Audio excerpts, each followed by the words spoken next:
Ecco, siamo sempre col presidente della CNA del Veneto, stiamo parlando del discorso per esempio dell'automotive, quindi settore auto in crisi totale, anche con le rinnovabili che potrebbero dare avrebbero dovuto dare uno slancio al settore, invece sono impiantate lì. Sì, quello lì è un ulteriore grave problema che sta colpendo tutto il settore e anche il Veneto. La filiera proprio. Tutta la filiera, e anche il Veneto è interessato sicuramente a questo. Sicuramente saranno meno le piccole imprese che rappresentiamo noi come CNA, le micro e piccole imprese, però anche in quel caso c'è la necessità di una riconversione, a parte gli autoriparatori che dovranno imparare a riparare le macchine diverse rispetto a quelle di prima. Quindi c'è una formazione, una crescita che ci deve essere. Le aziende che producono marmitte, diciamo i tubi scarico, quando si arriverà alla totale produzione di macchine elettriche avranno una riduzione fortissima di quel settore, solo per fare due esempi.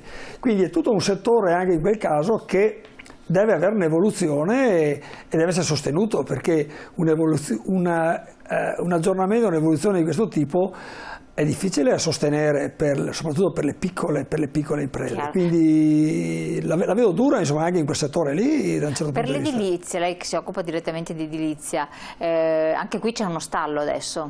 Allora, l'edilizia sta vivendo un periodo molto particolare, ovviamente noto a tutti, legato ai bonus e soprattutto al super bonus 110%, del quale ci siamo riempiti la bocca tutti quanti da 2 anni a questa parte.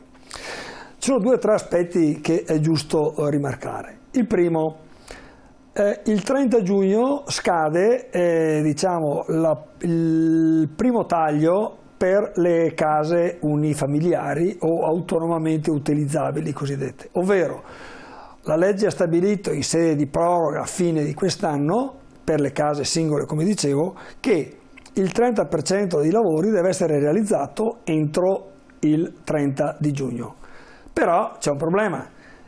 Realizzare il 30% entro giugno nelle condizioni di quali si parlava prima, di carenza di materiali, carenza di personale, c'è stato un blocco di 2 mesi quasi legato alla difficoltà o alla poca chiarezza che c'era sulla cessione del credito.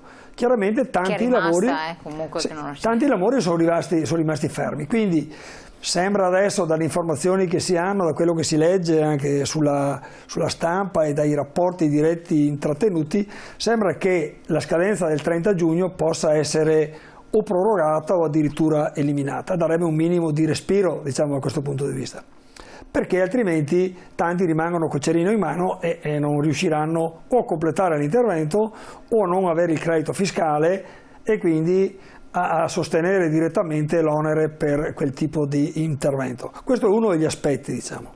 L'altro aspetto del quale si parlava prima è che il mercato ha subito un tale contraccolpo per l'eccesso di richiesta dovuto all'intervento del superbonus che questo ha creato una crescita esagerata dei prezzi, alla indisponibilità o alla carenza, diciamo, di certi materiali, con tutti i problemi conseguenti. E quindi tutto il meccanismo dei bonus bisogna vederlo col dritto e il rovescio, c'è una grande opportunità, è stata una grande opportunità ed è ancora un'opportunità per gli utenti, per i proprietari delle case ovviamente, e anche per le imprese che hanno avuto un boom di lavoro. Dall'altro però c'è il contraccolpo del quale parlavo prima e il fatto poi da non sottovalutare che alla fine dei bonus non sappiamo cosa succede, cioè probabilmente ci sarà un calo verticale di richiesta di lavoro edile e questo potrà creare un ulteriore contraccolpo anche per le aziende che aprono il settore. Quindi... No, ma poi c'è l'altro aspetto di cui parlavamo anche così chiacchieravamo prima fuori onda, è che se nel frattempo tu hai fatto un preventivo per una tot cifra certo. E la materia prima si è triplicata, perché stiamo parlando di aumenti del 200-300%. In certi casi sì, Allora mi dice come si fa, il privato deve pensare che invece, come diceva lei, il tetto mi costa anziché 40.000 euro me ne costa 60.000 o 70.000. No, è vero, è vero. E quel differenziale chi lo tira fuori, l'impresa o il privato? Lì è difficile da dirsi, perché dipende dal tipo di contratto ovviamente che l'utente ha fatto con la ditta. Nel caso del bonus, ad esempio, uno dice, ma io non ho problemi perché tanto il lavoro viene col 110% arriva sostanzialmente a carico dello Stato. Però, c'è un però grande come una casa, ci sono dei limiti di spesa che sono invalicabili, prefissati. Ci sono dei prezzari che devono essere rispettati. Cioè un sacco di cemento, quello è previsto, in realtà adesso il cemento è raddoppiato, è aumentato del 30%. Come schema è questo, no? Quindi se quel determinato lavoro col prezzario può essere pagato 10 e in realtà per effetto dell'aumento adesso costa 12, quei 2 di differenza chiaramente deve metterli il committente. Se il committente pensava di non mettere niente perché contava sul bonus e i 2 da mettere in più non li ha, cosa fa? Non fa più l'intervento evidentemente. Oppure scarica il debito nei confronti dell'impresa che gli ha fatto i lavori e quindi non rientra del lavoro fatto. È un meccanismo. Cioè quindi, l'impresa blocca il lavoro e non va avanti sostanzialmente. Oppure che il lavoro non va avanti, rimane a un certo livello e poi non procede. Ecco, anche questo è un ulteriore problema che si sta verificando. Penso soprattutto, per quel che riguarda l'aumento dei prezzi, non tanto ai lavori privati che incidono, ma soprattutto ai lavori pubblici. Cioè i lavori pubblici dove hanno una grossa incidenza di materiali, di acciaio per il cemento armato, di calcestruzzo, sta aumentando continuamente, il cemento è aumentato di prezzo.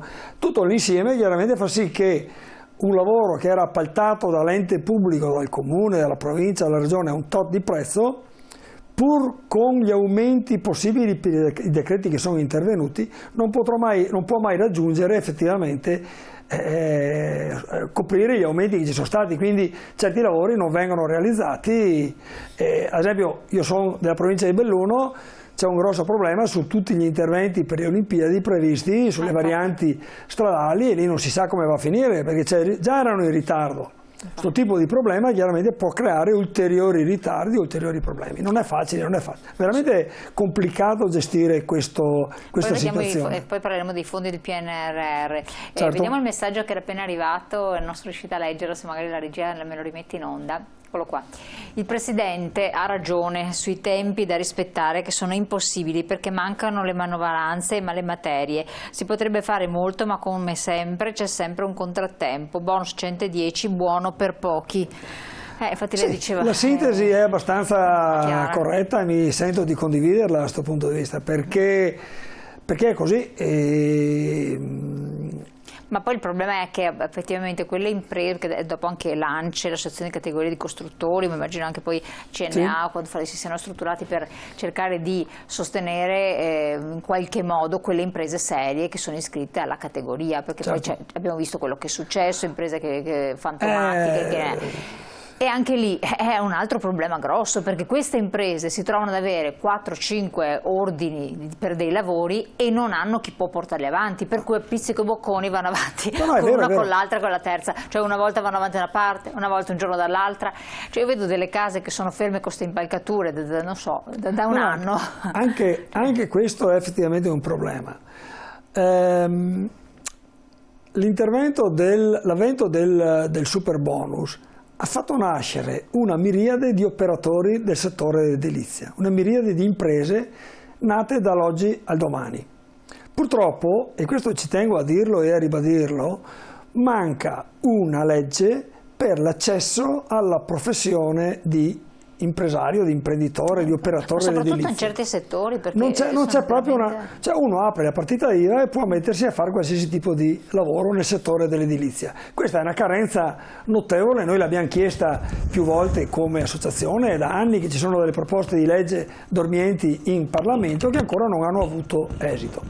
Questa situazione ha fatto sì che gli approfittatori di turno sono riusciti chiaramente a inserirsi nel mercato, a proporre condizioni particolarmente vantaggiose sulla carta a potenziali clienti, a far sì che i lavori partissero sulla carta, a recuperare i primi acconti e poi andarsene. Quindi con una truffa con truffe veramente pesanti ed esagerate, soprattutto per quel che riguarda il bonus facciate, che non aveva limiti di spesa e limiti di prezzo. È stata una cosa abbastanza tragica. E questo quindi è una situazione che mette poi anche in cattiva luce il settore nel suo insieme, che invece, è giusto ricordarlo, è composto da tante imprese serie che lavorano correttamente, che lavorano rispettando le norme di sicurezza, le norme contrattuali per i dipendenti, che non fanno il lavoro nero, che lavorano correttamente dal punto di vista tecnico.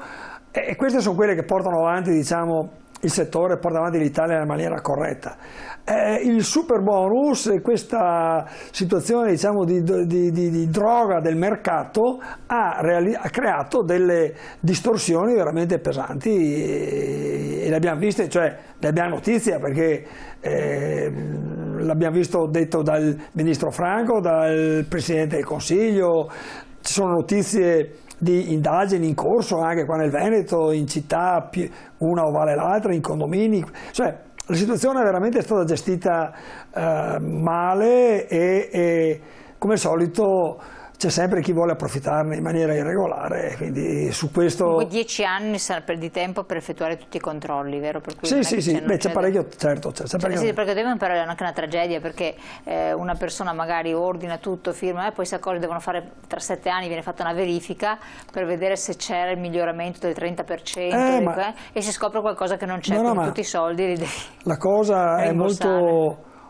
complessa, cioè io, diciamo, la seguo direttamente sia come piccola impresa ma anche come tecnico professionista ed effettivamente seguire nel dettaglio tutta la procedura in maniera corretta non è facile, non è semplice, ci sono tutti i controlli, però c'è chi evidentemente è in grado di ottenere firme e asseverazioni anche su cose non fatte. Allora, di fronte alla truffa o la irregolarità non ci si può fare niente, ovviamente, no? Se uno fa le cose fatte per bene e la legge lo consente, cioè ci sono diciamo, i paletti che sono infilati affinché le cose siano fatte in maniera corretta. Anche poi subentrano asseverazioni da parte del commercialista di turno, asseverazioni fatte dal tecnico. Prezzolate o chi si inserisce in un certo giro.